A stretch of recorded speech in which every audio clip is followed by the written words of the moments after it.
Olá, vamos dar uma olhada em uma possível abordagem de movimento de cargas elétricas em uma região com campo elétrico.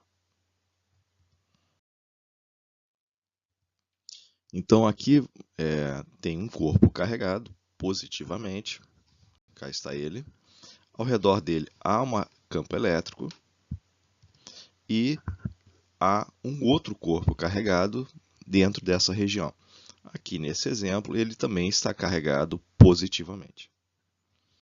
Ele tem massa M, ele está no ponto A. Ele se desloca então para o ponto B. Então ele saiu daqui e veio para cá. Então ele se deslocou dentro dessa região que tem campo elétrico produzido por esse cara daqui. O ponto A tem o potencial elétrico VA. O ponto B tem o potencial elétrico VB. Se nós tivéssemos dois corpos carregados, nesse exemplo, positivo aqui, negativo aqui, também tem campo elétrico aqui em volta. Nesse caso, se eu colocar um corpo elétrico eletrizado aqui no ponto A, esse ponto A receberá contribuições, ou recebe contribuição do corpo esse 1 e do corpo 2. Então, o potencial elétrico no ponto A é a soma das contribuições desse corpo aqui e desse corpo aqui. E podemos aproveitar o fato que potencial elétrico é uma grandeza escalar, não é vetorial. Então estamos falando de coisa do tipo 1 mais 1 é igual a 2. Coisa que em vetor nem sempre é verdade, né? Então, nesse caso, o potencial elétrico de A é V1A, ou seja, a contribuição do corpo 1 no ponto A, e V2A, que é a contribuição do corpo 2 no ponto A. A mesma coisa para o ponto B. Então vamos ver o seguinte exemplo.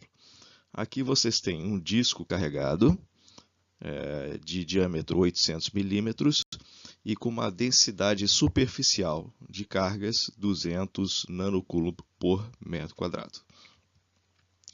Um corpo eletrizado está a 200 milímetros da origem.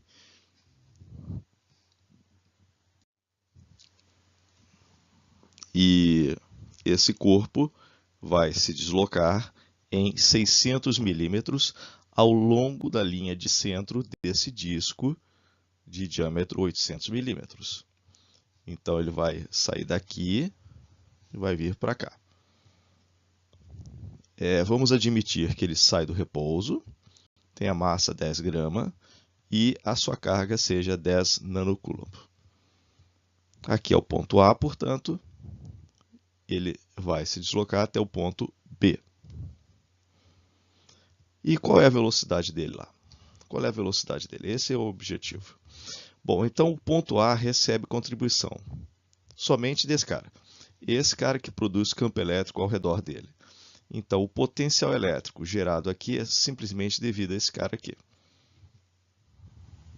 E o ponto B tem o potencial elétrico VB.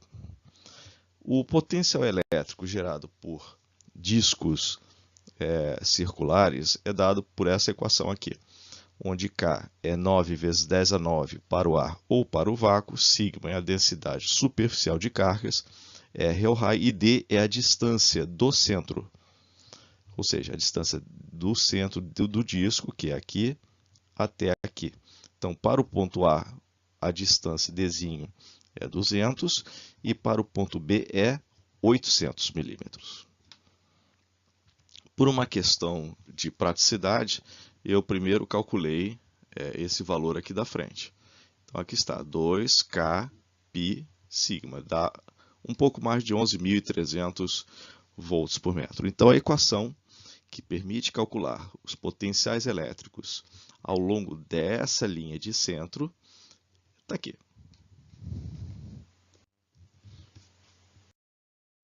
Bom, aqui foi feito um gráfico do potencial elétrico aqui nas ordenadas, né, do potencial elétrico ao longo daquela linha de centro do disco, em função da distância. Tá?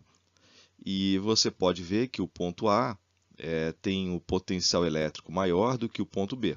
Tá? Aqui é o potencial do ponto B e aqui é o potencial elétrico do ponto A.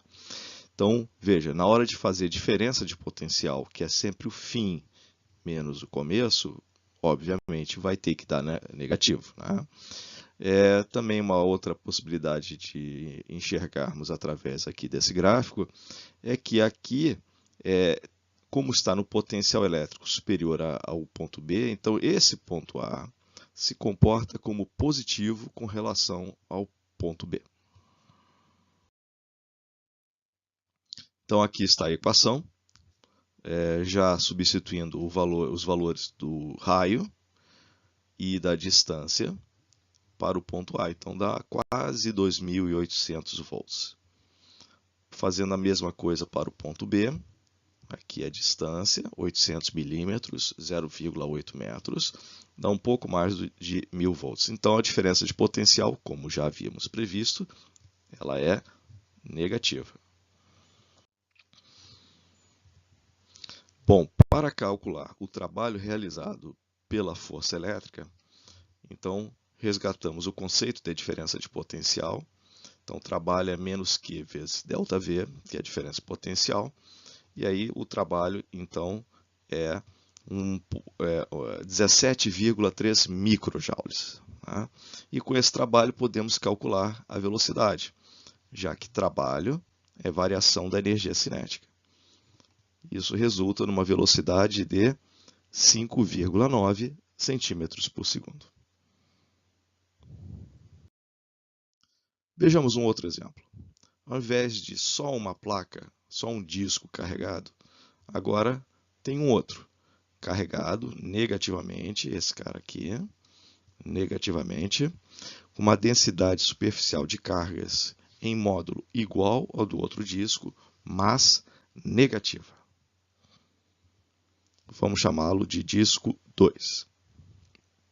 A linha de centro, nesse caso agora é de centro a centro, o corpo carregado que irá se deslocar, as mesmas condições, ele sai do repouso, massa 10 gramas e carga 10 nanocoulomb, e que vai se deslocar. Então, imagina que tem um pequeno furo aqui em que a carga pode passar, o diâmetro é o mesmo, a distância inicial do disco positiva é a mesma, 200 milímetros, e vai se deslocar em 600 milímetros, desde o ponto A até o ponto B.